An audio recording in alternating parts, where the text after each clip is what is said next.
নন্দীগ্রামে তৃণমূলের প্রচারে উত্তেজনা দেখতে পাচ্ছেন আপনারা। বিজেপি তৃণমূল সংঘর্ষ বাধে। তৃণমূল প্রার্থী পবিত্র করকে দেখে জয় শ্রীরাম স্লোগান বিজেপি।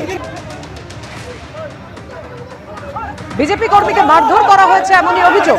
মারধরের পরে তৃণমূলের সঙ্গে বচসা থেকে হাতাহাতি বেঁধে যায় বিজেপি।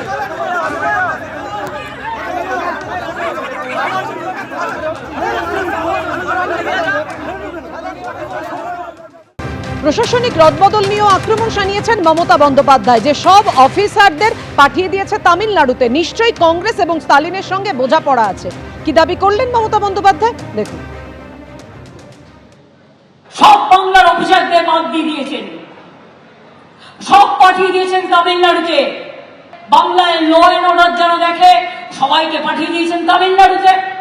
এত ভাব তামিলনাড়ুর সাথে, ভেতরে ভেতরে নিশ্চয়ই বোঝাপড়া আছে কংগ্রেস আর স্ট্যালিনের সাথে। কেন বাংলার অফিসারদের কোনোদিন, আপনারা বলতে পারেন 510 জন অফিসার শিফট হয়েছে অবজারভার হিসেবে, সারা 5টা রাজ্যে ভোট হচ্ছে।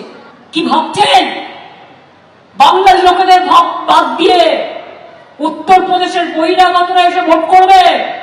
বাসে করে লোক নিয়ে আসছেন যাতে ওই অফিসারগুলো থাকলে এগুলো হতে না পারে, নাকা চেকিং না হয়।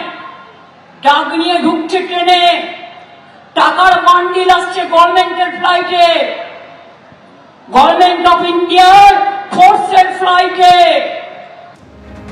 কেন্দ্রীয় বাহিনীকে অপমান করছেন এসব কথা বলে পাল্টা শুভেন্দু অধিকারী।